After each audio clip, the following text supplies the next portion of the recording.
এই যে একটু ছাদ বাগানে এলাম। হ্যাঁ, আসার পরে দেখেন এই যে কতগুলো কতগুলো ফুল হয়েছে দেখেন। হ্যাঁ, কাঞ্চন ফুল কতটা হয়েছে, পুরো একদম ভরে গেছে। এসে দেখি ছোট একটা জবা নিচে পড়ে আছে, এইটুকু জবা দেখেন ফুটে পড়ে আছে। কয়েকটা বেলপাতা নিলাম, কয়েকটা বেলপাতা তুললাম। আর তারপরে তো এখানে ফুলগুলো দেখেন এই যে আছে। আমার তো এই গোলাপি জবাটা দেখে সত্যি ভাল লাগে। হ্যাঁ, এই যে গোলাপি জবাটা দেখেন কি সুন্দর দেখে ভাল লাগে। আর আপনার এই জবাগুলো তো আছেই, গোলাপি তো আমার থাকেই, গোলাপি এখনও গাছে আছে। আজকে একটা জুঁই ফুল ফুটেছিল, নাতনি স্কুলে যাচ্ছিল, ওদের দিয়ে দিলাম। ওর রোজই ইচ্ছা থাকে, ঠাকুমা একটা ফুল দাও, একটা ফুল দাও, ওকে চাই ফুল, হ্যাঁ, টিচারকে দেওয়ার জন্য। তারপরে একটা ফুল তুলে দিয়েছি। হ্যাঁ, ফুল দেওয়ার পরে তারপরে বলে যাই তাহলে এখন ওকে দিয়ে দিলাম। দেওয়ার পরে কয়েকটা ফুল ভাঙি, তুলে নিয়ে আসি কয়েকটা ফুল। এই দেখেন তুলছি, দেখেন কতগুলো ফুল। মোটামুটি যা হয় আমার খেয়ালে, ঠাকুরের কিন্তু ভালোভাবেই আমাদের হয়ে যায়। দেখেন খুঁজে খুঁজে আমিও ভুলে যাই কোথায় কোথায় আছে। হ্যাঁ, ঠাকুরের কোনায় কোনায় দেখেন কতগুলো ফুল। এই দেখেন কতগুলো ফুলের, এই এতগুলো ফুল যদি আমি রোজ পাই বেলপাতা দিয়ে, ঠাকুরে আর কি লাগে বলেন।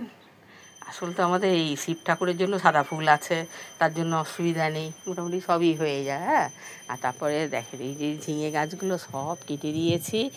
কুমড়ো গাছ টাছ কেটে দেওয়ার পরে এই দেখেন ঝিঙে গাছগুলোতে কতগুলো ফুল এসছে।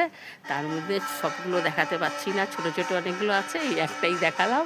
হ্যাঁ, আছে অনেকগুলো অনেকগুলো, মোটামুটি গাছটা কিন্তু ছোট, কিন্তু হ্যাঁ মোটামুটি ফল যা হচ্ছে ধরছে, দেখেও ভালো লাগছে, ফুলগুলোও ফুটছে। হ্যাঁ, কয়েকটা ঝিঙে দেখি হচ্ছে, আর ঝিঙের বীজও ফেলেছি। হ্যাঁ, ফেলার পরে দেখা যাক কী হয়, তা তো আর জানি না। তো এইগুলো মোটামুটি ঘুরে এসে একটুখানি ঘুরে যাই, গাছপালা দেখেও বোধহয় শান্তি পাওয়া যায়। কালকে এলাচ গাছটা একদম দেখিয়েছি শুকিয়ে গেছে একদম। তারপরে এই গাছটা দেখেন, যেই বৃষ্টির জলটা পেয়েছে গাছটা দেখেন কি সুন্দর ঝরঝরে পাতা মেলে দাঁড়িয়ে আছে। হ্যাঁ, দেখেও সত্যি ভালো লাগছে। হ্যাঁ, এর থেকে তো আর বড় কিছু না। সব পাতাগুলো দেখেন না পুড়ে গেছিলো, কয়েকটা পাতা আমি কেটেও দিয়েছি, পোড়া পাতাগুলো দেখতে ভালো লাগছে না। হ্যাঁ, তবে কেটে দেওয়ার পরে এখন দেখা যাক আবার নতুন করে পাতা গজাবে। আর তার মধ্যে একটু বৃষ্টি আছে, আম গাছেরও দেখেন না ডালটা কেটে দিয়েছি। এখনটা হবে কি হবে না সেটা আমি বুঝতে পারছি না। গন্ধরাজ দেখেন, গন্ধরাজের কুঁড়ি এত বড় বড় কুঁড়ি হয় জানেন তো, কিন্তু এত বড় গন্ধরাজ মানে অনেক কুঁড়ি ভরে যায়।